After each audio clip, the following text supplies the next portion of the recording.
ತಾಲೂಕಿನ ಶ್ರವಣಬೆಳಗೊಳ ಹೋಬಳಿ ಉತ್ತಿನಹಳ್ಳಿ ಗ್ರಾಮದಲ್ಲಿನ Simhadri school of ಎಕ್ಸಲೆನ್ಸ್ನಲ್ಲಿ 79ನೇ ಸ್ವಾತಂತ್ರ್ಯೋತ್ಸವ ಆಚರಣೆ.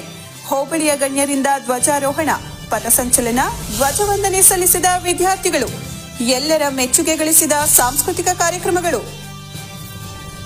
ಹೋಬಳಿಯ ಪ್ರತಿಷ್ಠಿತ ಶಾಲೆಯಾಗಿರುವ ಸಿಂಹಾದ್ರಿ ಸ್ಕೂಲ್ ಆಫ್ ಎಕ್ಸಲೆನ್ಸ್ನಲ್ಲಿ 79ನೇ ವರ್ಷದ ಸ್ವಾತಂತ್ರ್ಯ ದಿನಾಚರಣೆಯನ್ನ ಶಾಲಾ ಆವರಣದಲ್ಲಿ ಅತ್ಯಂತ ವಿಜೃಂಭಣೆಯಿಂದ ಆಚರಿಸಲಾಯಿತು. ಸ್ವಾತಂತ್ರ್ಯೋತ್ಸವಕ್ಕೆ ಹೋಬಳಿಯ ಗಣ್ಯರನ್ನು ಶಾಲಾ ಕಮಿಟಿ ಆಹ್ವಾನಿಸಲಾಗಿ ಸಮಾರಂಭಕ್ಕೆ ಆಗಮಿಸಿದ ಅತಿಥಿ ಗಣ್ಯರನ್ನು ಶಾಲಾ ಬ್ಯಾಂಡ್ ಸೆಟ್ನೊಂದಿಗೆ ಬರಮಾಡಿಕೊಳ್ಳಲಾಯಿತು. ಆವರಣದಲ್ಲಿ ವಿದ್ಯಾರ್ಥಿಗಳು ಶಾಲೆಯ ವಿವಿಧ ಹೌಸ್ಗಳನ್ನು ಧರಿಸಿ ನಿಂತಿದ್ದರು.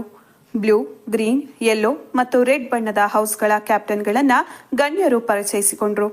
ನಂತರ ಶಾಲೆಯ ಸಂಸ್ಥಾಪಕರು, ಕಾರ್ಯದರ್ಶಿಗಳಾದ ಉತ್ತೇನಹಳ್ಳಿ ಮಂಜೇಗೌಡರು, ಅಧ್ಯಕ್ಷರಾದ ಚಂದ್ರಕಲಾ ಮಂಜೇಗೌಡ ಮತ್ತು ಹಣಕಾಸು ಕಾರ್ಯದರ್ಶಿ ಭರತ್ರಾಜ್, ಕಾಲೇಜು ಪ್ರಾಂಶುಪಾಲರಾದ ವೀಣಾ ಭರತ್ರಾಜ್ ರೊಡಗೂಡಿ, ಗಣ್ಯರಾದ ಭದ್ರಾವತಿ, ವಿಎಸ್ಐಎಲ್ನ ಮಾಜಿ ಅಧ್ಯಕ್ಷರಾದ ಚಂದ್ರಹಾಸ್ರವರು, ಉತ್ತೇನಹಳ್ಳಿ ಗ್ರಾಮ ಪಂಚಾಯಿತಿ ಮಾಜಿ ಅಧ್ಯಕ್ಷರಾದ ಶರತ್, ಹಾಲಿ ಸದಸ್ಯರಾದ ದೇವರಾಜ್, ಸೊಸೈಟಿ ಮಾಜಿ ಅಧ್ಯಕ್ಷರಾದ ಯುಟಿ ರಮೇಶ್ ಮತ್ತು ಶ್ರವಣಬೆಳಗೊಳ ಹೋಬಳಿಯ ಜೆಡಿಎಸ್ ಯುವ ಮುಖಂಡರಾದ ಸಾಗರ್ ಗೌಡ ಸೇರಿ ಧ್ವಜಾರೋಹಣ ನೆರವೇರಿಸಿದರು.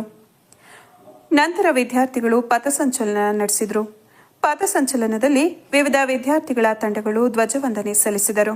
ನಂತರ ನಡೆದ ಸಾಂಸ್ಕೃತಿಕ ಕಾರ್ಯಕ್ರಮಗಳು ಬಹಳ ವಿಜೃಂಭಣೆಯಿಂದ ಕೂಡಿ ದೇಶಪ್ರೇಮ ಸಾರುವ ನೃತ್ಯ, ನಾಟಕಗಳು ಸೇರಿ 10 ಕಾರ್ಯಕ್ರಮಗಳು ನೆರೆದಿದ್ದ ಪ್ರೇಕ್ಷಕರನ್ನ ರಂಜಿಸಿದವು. ಈ ವೇಳೆ ಗ್ರಾಮದ ಮುಖಂಡರಾದ ನಿಂಗಪ್ಪ, ಹಾಲುಮತಿಘಟ್ಟ, ಸಂಸ್ಥೆಯ ಮುಖ್ಯೋಪಾಧ್ಯಾಯರಾದ ಧರಣಿ, ಶಿಕ್ಷಣ ಸಂಯೋಜಕರಾದ ಅರುಣ್ ಕುಮಾರ್ ಸೇರಿ ಶಾಲೆಯ ಎಲ್ಲ ಬೋಧಕ ಮತ್ತು ಬೋಧಕೇತರ ಸಿಬ್ಬಂದಿ ಹಾಜರಿದ್ದರು.